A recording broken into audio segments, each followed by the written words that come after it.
I want to thank my colleagues from across Western and Northern Canada for joining us here in Edmonton today and last night for an important discussion about how we can be partners in prosperity, working together for jobs, economic growth, and environmentally responsible development across Western and Northern Canada.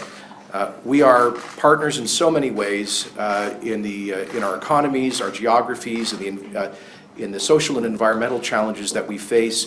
And we had very constructive conversations over the past 24 hours on issues that matter to the daily lives of Western and Northern Canadians. As I say, the main focus was on economic opportunity, but we also discussed important environmental challenges and social challenges such as addictions and mental health. I was very pleased to see a consensus to work together on the idea of economic corridors across Canada, both from east to west and north to south, to help us to move energy, electricity, natural gas, and other products. This includes infrastructure like highways, rail, pipelines, and other forms of infrastructure that can help us as a country to share in prosperity. There was also a strong commitment to reduce barriers to internal trade. Some of the strongest language I've seen in one of these communiques that we'll be taking to the Council of the Federation to be chaired by Premier Moe in Saskatoon in a couple of weeks. And in this respect, I was very happy to see, I think, a groundbreaking commitment to pursue mutual recognition of professional credentials. This is hugely important. I think we agreed it makes no sense that a nurse or a doctor from BC shouldn't be able to have that certification recognized in Alberta or vice versa across our jurisdictions. It's a lot of work to do in that, but it's an important start. We'll be taking that again to the Premier's meeting in July in Saskatoon. There was also a clear call for the federal government to respect provincial jurisdiction in our own areas, and that includes where we have exclusive authority over resource development, but also in areas like healthcare, for example, to ensure that we have the flexibility to deliver services appropriately to our citizens. So on the whole, I thought it was a full, ambitious agenda. We got a lot achieved, and I want to thank my colleagues for their presence. I will be making comments in French towards the end, but acknowledging that Premiers Horgan and Savikata have to leave shortly, I will open the floor. Laurence Martin, Radio-Canada. My first question is for you, Premier Horgan. Premier Kenney just mentioned that you had discussions on economic corridors to move energy. Does it mean that you've made concessions on Trans Mountain? There you go. No, it means that the federal government last week made a decision which was within their jurisdiction to proceed with the Trans Mountain pipeline. That doesn't change my views on the issue. It doesn't change the role of the province of British Columbia. We have been and will continue to issue permits as they're requested by the proponent, and will continue to assert our jurisdiction and hold the federal government accountable. From the beginning, this issue has not been about, in my opinion, has not been about British Columbia and Alberta. I've been steadfast on that for the past 2 years. It's been about the federal government asserting jurisdiction in an area that I believe is at a minimum shared, if not in some instances exclusively provincial. So those are issues that we disagree on, but that doesn't mean we can't have a robust discussion about the issues that Premier Kenney discussed in his opening remarks. We need to bind together Western Canada, in fact all of Canada, to meet realize our full economic potential, not as provinces, but for the people of Canada. Just one rebuttal for you, Premier Kenney. Pourquoi est-ce que vous n'avez pas condamné la loi québécoise sur la laïcité? Je l'ai fait dans l'Assemblée nationale, excusez-moi, la législature de l'Alberta la semaine dernière, mais vous parlez d'aujourd'hui, ce n'était pas sur l'agenda. OK. Mais pourquoi est-ce...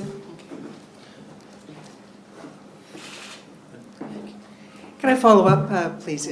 Kim Trinacity, CBC Edmonton. Premier Kenney, I'm just wondering if you could respond to what Premier Horgan just said. A couple of days ago, or maybe yesterday, you indicated that you were seeking something from Premier Horgan, which, in my estimation, was back off any opposition to TMX. So I'm wondering what you think of what Premier Horgan has said today. Well, Premier Horgan and I had a good conversation both last night, and the issue of Trans Mountain came up again, of course, in today's meetings. I think we understand each other's positions very clearly. Our position is that the federal government has exclusive jurisdiction to regulate interprovincial infrastructure like pipelines, and it's approved the Trans Mountain expansion now for the second time. That's been approved multiple times by the courts. We have a majority of Canadians and dozens of First Nations who want to get this done. I think it's good for the whole country. It adds to our national prosperity. It represents a potential of tens of billions of dollars of revenues for governments to pay for healthcare and education.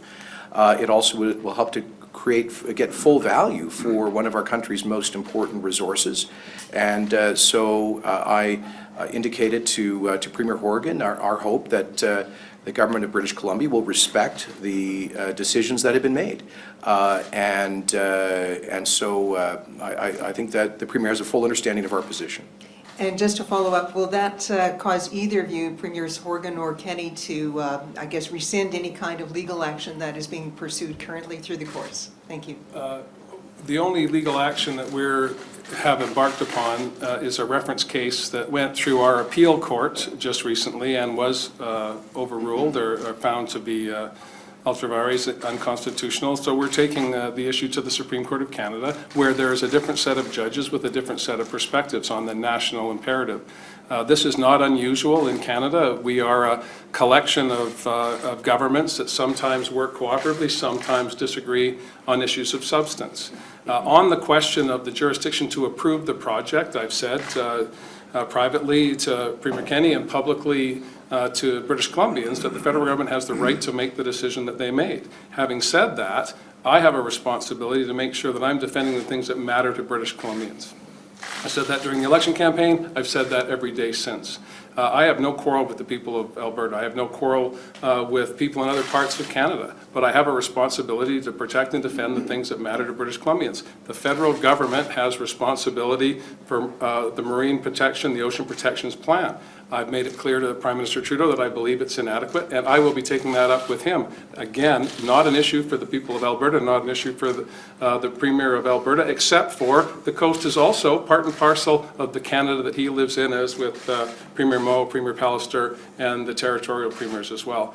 I believe that British Columbians expect me to defend their interests. We'll continue with the reference case. I had suggested to former Premier Notley, as well as Prime Minister Trudeau, a year ago that we should go directly to the Supreme Court, and it would be over now. But they refused to join me in that case, so we've had to go through the appeal court. Actually, and I agreed with Premier Horgan on that too. So we could have done this a year ago. Premiers, it is now 4:15 for those of you who have to leave. Can I ask Premier Horgan a quick question? Local boy. Global BC. In terms of the personal relationship between the two of you, a lot was made about both Premier Kenney and Premier Horgan meeting. How important was it being face-to-face in terms of building a rapport between the two of you? I wore a blue suit so I could blend in. No, I mean, Premier Kenney and I spoke on the telephone. I congratulated him on his victory. We met last night. We had a robust discussion about the issues that are important to all of the clicking cameras and others assembled here. We had a good discussion as colleagues. Premier Moe has been pretty clear on his support for TMX as well, but that doesn't impair our ability to work together on ensuring that Saskatchewan canola gets to markets or ensuring that pork from Manitoba gets to markets.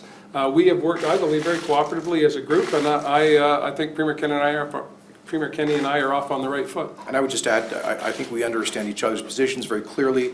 I made it clear to Premier Horgan that if we see from any province obstruction of the movement of our products from this province in a way that we think violates the Constitution, we will take action to defend our vital economic interests.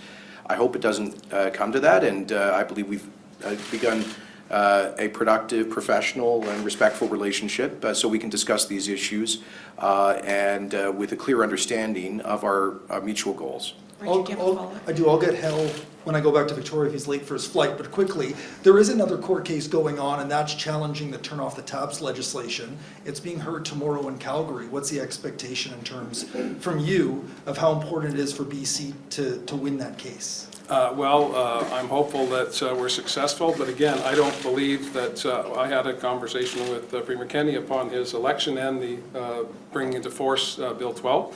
And he made it clear to me that it wasn't his intention to use it unless he believed he had to, and I think he just said it again.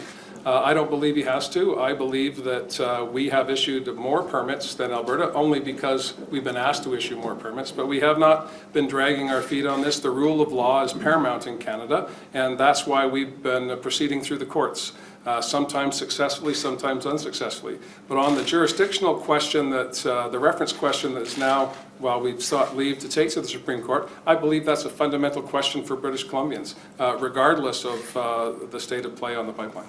I think it says a lot about the quality of leadership in both of these two provinces beside me, that I came here with considerable referee experience in my life and didn't have to use any of it. Both these gentlemen and all the premiers at this table are deeply committed to this country and demonstrated it in the candor and the very effective discussions that we shared throughout the last number of hours together. Thanks, Brian. Thanks, Brian. Now, John, I know you have to run, and just don't write the story that he stormed off. He has to go catch a flight, right? So, I'll walk slowly if that helps. cheers. See you soon, John. See you in a couple of weeks. See you, Bob. Yeah, Go okay, ahead, Premier. I'll put this one to you, Premier Kenney, since Hogan's storming out of the room.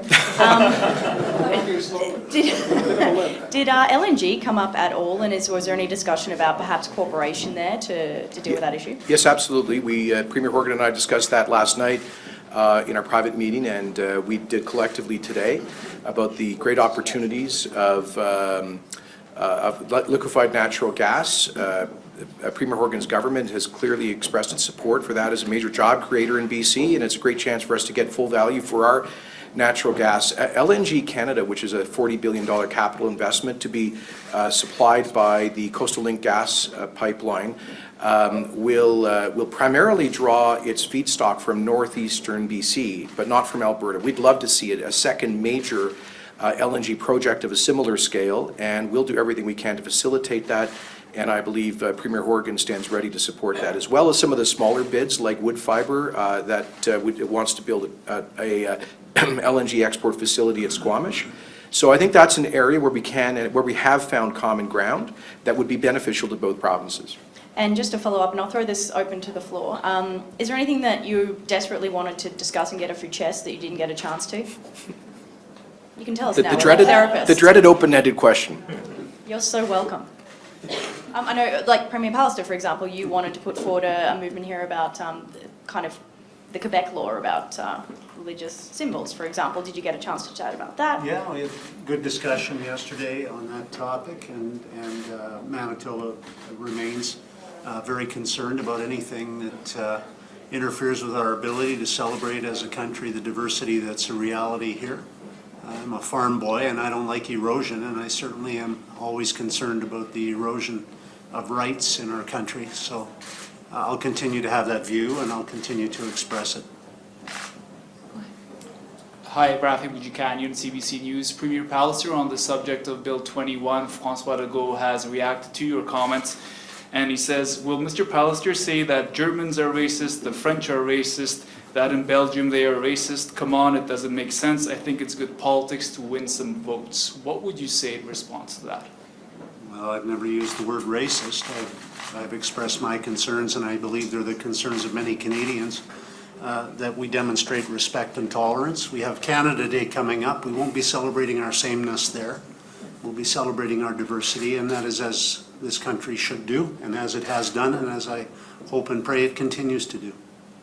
Okay, and I guess my second question is for Premier Kenney. We haven't seen the joint statement yet. There was some drama last year. Not everyone signed on. Alberta didn't sign it. Is everyone going to sign it this year? When will we see it? Yes, we have a unanimous communique that you should be receiving momentarily. We were just waiting for some final edits. We spent a lot of time working together on a statement that finds common ground. It frankly meant that we didn't all get what we would like. Premier Horgan wasn't going to agree to endorse the TMX expansion, for example, but He's not here now. But so obviously, there are some differences, but it's a good document, and I want to underscore in the communique an issue that some of you might gloss over because it's not a kind of bright shiny issue, but that is a commitment to work on mutual recognition of occupational certification. I know that's not a headline But it is hugely important to facilitate the movement of people across this country without unnecessary barriers. I want to acknowledge and give a shout out to Brian for his leadership in advancing internal trade within Canada. The barriers to trade and mobility of people is costing us dearly. It's making us poorer. It is ridiculous, as Brian often points out, that it's easier to move as a professional or to move goods within the 28 sovereign member states of the European Union than between the 13 jurisdictions of this federation. So as we celebrate Canada Day on Monday, let's recommit ourselves to being an economic union. And this moves us, this is an important statement that Scott's going to take to Saskatoon, to the Council of the Federation, to say, let's work on mutual recognition of occupational certification. What does that mean? It means a nurse that moves from Ontario to Saskatchewan should be able to practice as a nurse in principle. A lot of technical things to work out, but that's an important goal. It's James Keller with the Globe and Mail. Premier Kenney, to Enbridge's Line 5, I'm not sure if you've had time to follow the developments today. It looks like Michigan and Enbridge have reached a bit of an impasse, which could lead to Line 5 being shut down imminently. How concerned are you about that, and is Alberta taking any steps to get involved in that process? Sorry, I haven't been briefed on today's developments. I've been in these meetings all day. I'll certainly take a look at that and respond as quickly as possible. But we would obviously be concerned about any impairment of that project. It's an important way that we export energy to the United States, and done in an environmentally safe way. You know, this line has been targeted by the same foreign-funded special interests that have been trying to landlock Canadian energy. These are the same groups that have been targeting the Line 3 replacement, Keystone XL, that helped to get Northern Gateway and Energy East killed, that are targeting Trans Mountain, the same groups that were behind C69 and C48, the same groups that have said nothing to stop a doubling of oil production in the United States in the past decade, and that do precisely nothing to stop dictator oil from some of the world's worst regimes from dominating global energy markets. But this is yet another example of their effect of their political and legal campaign from funded by foreign sources to inhibit the country that produces energy at the highest human rights, labor, and environmental standards on earth. We won't tolerate this any longer, and that's why our government is setting up a war room to push back against groups like that. And just a quick follow-up back to TMX. We heard some discussion about respecting the federal jurisdiction. BC is still mulling, joining Tsleil-Waututh legal challenge of the new approval. Does that sound like respecting the federal government's jurisdiction when we still got a premier talking about joining legal challenges to specifically block it? Well, I can't speak for Premier Horgan, but I did hear him just say 5 minutes ago that he respects the federal constitutional jurisdiction over interprovincial pipelines, and he also believes in the rule of law. And I have to say I agree on both fronts. I frankly think that the legal strategy of British Columbia is futile. The 5-0 decision at the BC Appeal Court on their most recent case, I think, was overwhelming. It was decisive. It's time to move on. It's time to build the pipeline. As I underscored to Premier Horgan, recent polling indicates that nearly 2/3 of British Columbians support the construction of the Trans Mountain Pipeline. So it's by a margin of 2-1. You see public support in BC. That includes support in the Lower Mainland and in the Greater Vancouver region. We've had this debate for 5 years now, and I think as people have learned more, they've seen that we have a strong safety record, tight environmental regulations. Let's move forward in prosperity. I want to build on Premier Kenney's comment, if I could quickly, and just say that you'll see in the communique as well unanimous commitment among all premiers to increase involvement in terms of the opportunities that come from these types of projects for Indigenous Canadians. And that is critical, not just in the consultation stage in the run-up to building something new, but in terms of the wealth creation opportunities, the job creation, the strengthening of those communities on an ongoing basis. This is a critical piece of how we need to move forward as a country, not exclusively in Western Canada either, but across 100%. The country. I should have mentioned that. Last night we had a dinner. Unfortunately, John wasn't yet in town, but about 80% of our unstructured conversation ended up being about how to ensure that Indigenous people are partners in prosperity, including with an ownership and equity stake in major projects. And we actually wrote that, we added basically a whole new agenda item and wrote that into our communique. This reflects our government's commitment through the Indigenous Opportunities Corporation. I think all of us were very excited. We compared notes to see a growing number of Indigenous communities moving to support for responsible resource development. Marie-Pierre Mercier, Radio-Canada. Monsieur Kenney, pourquoi, si vous êtes tous contre la loi sur la laïcité, vous n'avez pas signé quelque chose par rapport à ça, que vous étiez contre? Ce n'était pas sur l'agenda. On a développé l'agenda du réunion pendant plusieurs mois. Et l'agenda était, l'accent était sur les questions économiques. Vous pouvez poser les questions à chaque premier ministre de leur point de vue à cet égard. Je me suis exprimé ma position dans l'Assemblée de l'Alberta la semaine dernière, comme j'ai fait en tant que ministre du multiculturalisme au fédéral, mais nous sommes axés sur les questions économiques dans l'entretien aujourd'hui. Est-ce que vous pouvez nous répéter en français les accords sur lesquels vous êtes, vous avez conclu finalement? Excusez-moi? Est-ce que vous pouvez nous dire en français ce que vous avez dit au début? Oui, certainement. So I've been asked to just give a little summary of the opening statement, if it's okay in French. Pour dire qu'on a eu les discussions très fructueuses aujourd'hui.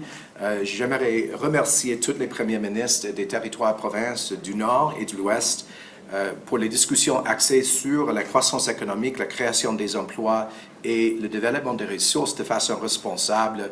On a également s'adressé aux questions environnementales importantes et les questions sociales comme par exemple la santé mentale et les addictions. On a développé un consensus en faveur des corridors économiques de l'Est à l'Ouest et du Sud au Nord du Canada pour envoyer les ressources, l'énergie, l'électricité et les autres produits comme partenaires en prospérité. On a renforcé notre engagement pour commerce libre à l'intérieur du Canada et particulièrement une reconnaissance des titres professionnels entre toutes les provinces. Ça veut dire une réciprocité dans la reconnaissance de certification occupationnelle. Enfin, on a souligné notre engagement de protéger la juridiction des provinces et territoires par rapport à l'ingérence du fédéral. This will be the last question.